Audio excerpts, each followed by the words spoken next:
E aí, Deus quer curar todo mundo?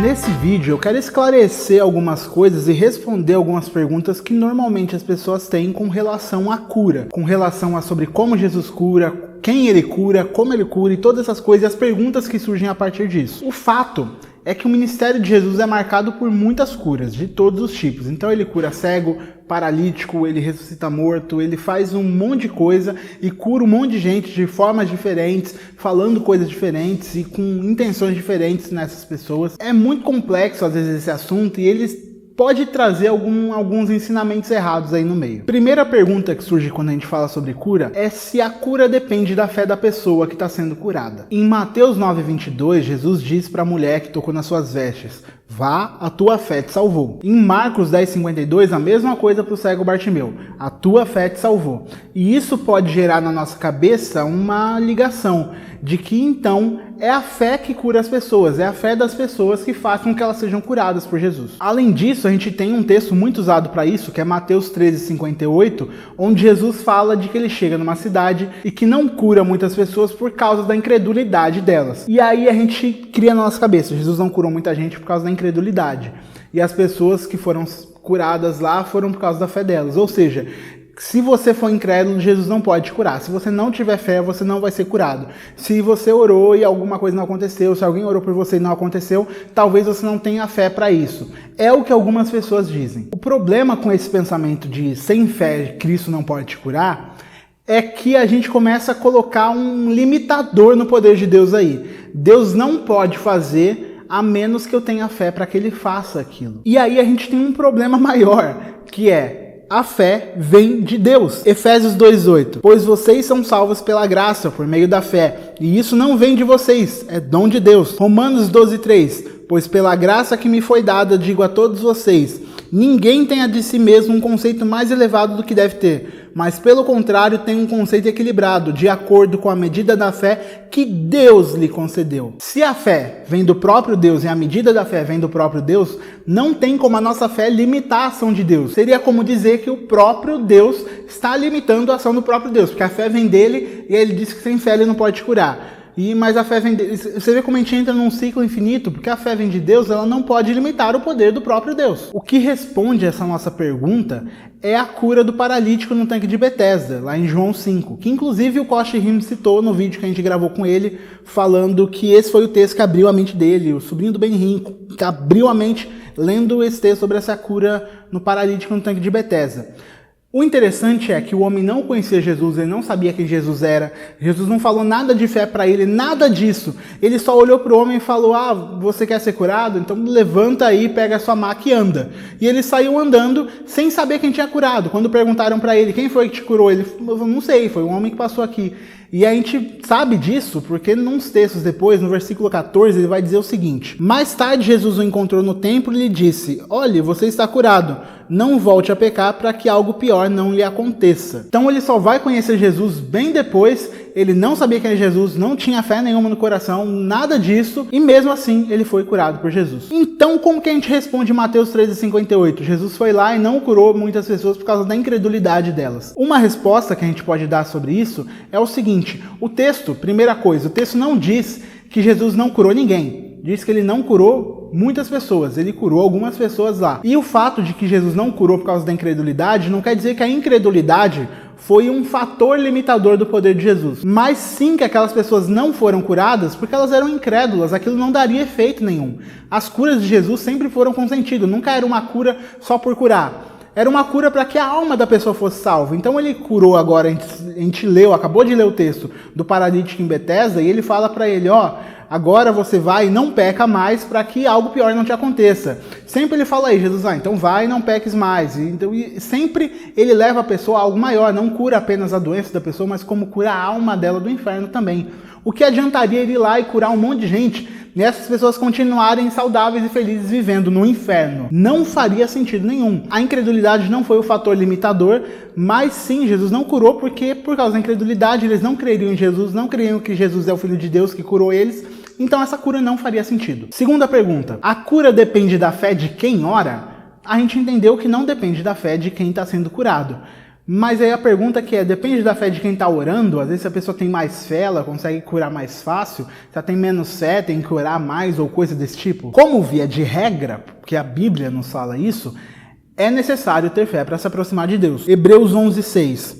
Sem fé é impossível agradar a Deus, pois quem dele se aproxima precisa crer que ele existe e que recompensa aqueles que o buscam. Mas aquilo que a gente leu anteriormente resolve isso também. É Deus quem é o autor e consumador da nossa fé. Ele é quem dá a fé pra gente.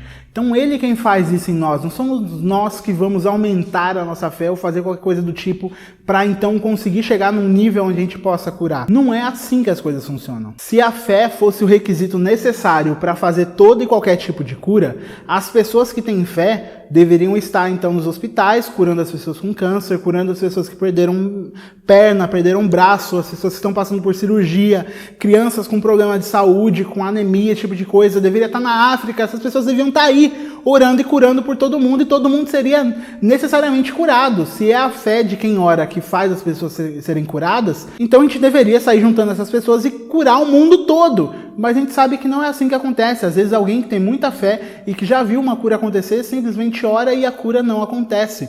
Não por falta de fé de um, e agora você sabe, nem por falta de fé do outro. Então a pergunta final, que inclusive foi a abertura desse vídeo: Deus quer curar todo mundo? Jesus quer curar todo mundo? E a resposta é uma dolorosa, mas não. Deus não quer curar todo mundo.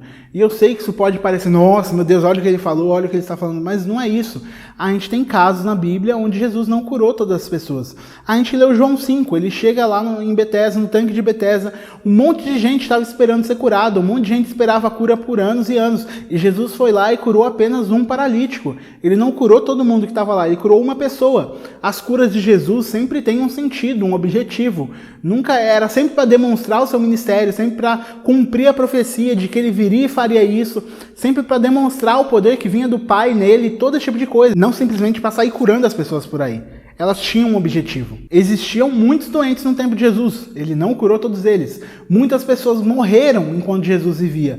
E ele não saiu ressuscitando todo mundo. Não pela falta de fé dessas pessoas e nem menos por falta de fé de Cristo. Simplesmente porque não estava nos planos dele. Uma coisa que a gente precisa entender, que é sempre importante citar, é que cura não é algo apenas sobrenatural. A gente tende a reduzir o agir de Deus a um plano em que a gente não consiga entender as coisas. Mas a cura que acontece no modo natural, um médico que estudou, indo lá e fazendo uma cirurgia, faz uma pessoa continuar a viver ou qualquer coisa do tipo, é dom de Deus. Como Lutero tentou ensinar pra gente muito e muito, através de muita coisa que ele escreveu, a gente usar os nossos talentos para Deus também é ação sobrenatural de Deus, também é ação e milagre de Deus. Um homem conseguir entender o corpo humano e conseguir curar uma pessoa de um câncer maligno que está dentro dela, isso só pode vir de Deus, isso é coisa dele. Então as curas, elas não acontecem só em milagres, em coisas sobrenaturais, mas também no nosso dia a dia. E eu vejo isso acontecendo na nossa igreja, tanto sobrenaturais quanto naturais. Deus ainda continua curando as pessoas. Existem pessoas que vão viver com a sua dificuldade, com a sua condição, com a sua doença o resto da vida. E vão ter que lidar com isso sem serem curados. E vão viver essa vida para a glória de Deus. E isso acontece muito, e eu conheço casos em que acontecem muito. E eu não quero só deixar você com eu falando, mas eu quero te mostrar também um caso de uma pessoa que vive desse jeito, que também entendeu isso e que pode ajudar muitos a entenderem isso também. Como viver com tudo isso para a glória de Deus. É um amigo nosso do grupo do Telegram, Henrique, que vai falar um pouco para vocês. Oi, eu sou o Henrique, eu tenho 20 anos, eu sou de Brasília. E eu nasci com distrofia muscular.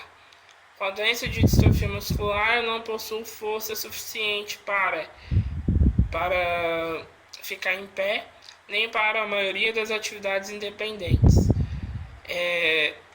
Eu utilizo cadeira de rodas e quando eu tinha 6 meses, os médicos colocaram uma datação para minha vida de 2 anos de idade. Quando eu tinha 2 anos de idade, colocaram uma datação de 4 anos. Quando eu tinha 4 anos, colocaram uma datação de 6 anos.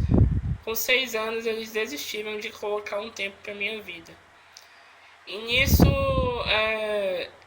eu ouvi de muitas pessoas o pensamento de que Deus quer curar todos e de que Deus desejava me curar e que ele só não fazia pela minha possível falta de fé, ele dependia da minha fé.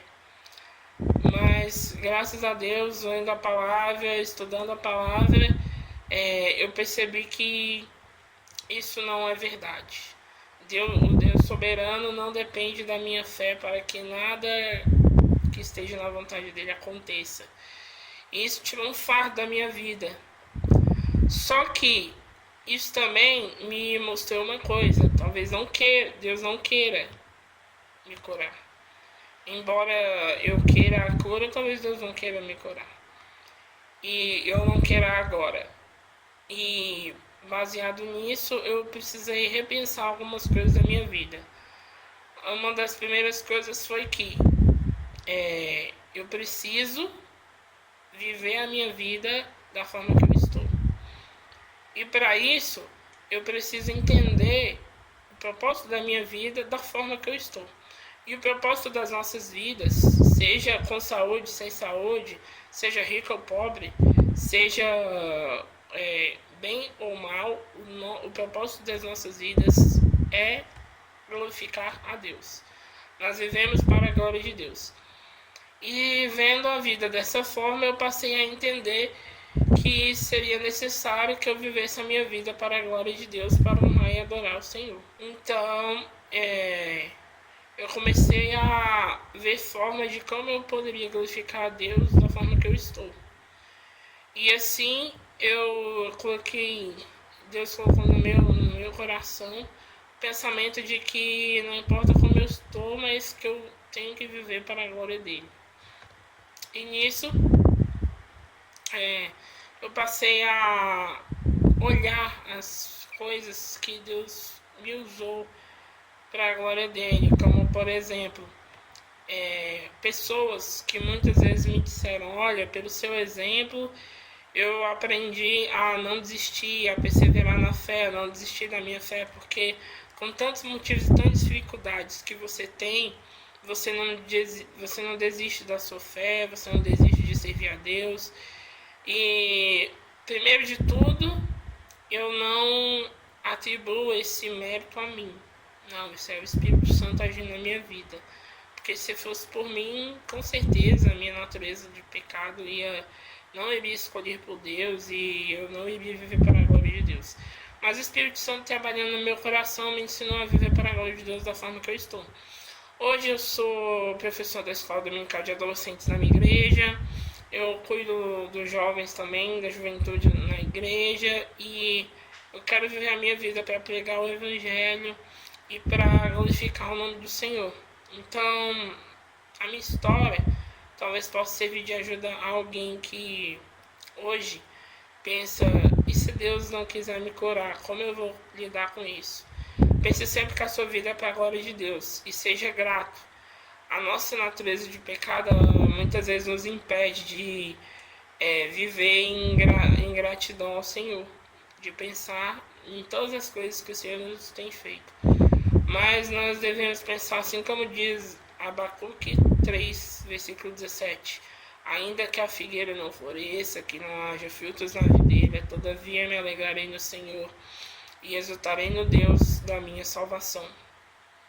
O Senhor, Ele tem um propósito para a vida de cada um, e esse propósito é viver para a glória de Deus. Caso Deus não queira te curar, seja agora ou nem no futuro, pense sempre que a maior cura Ele já efetuou em nós, entregando seu Filho único para derramar o seu sangue e nos libertar da nossa natureza de pecado.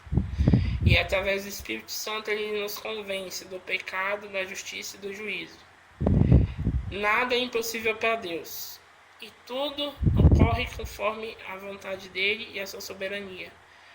E isso é uma maravilha, porque Ele sabe tudo que é melhor para nós. Essa é a minha história, espero que tenha ajudado alguém, ensinado alguém como viver para a glória de Deus e a não pensar que Deus depende da sua fé. E se Ele quiser te curar, Ele vai.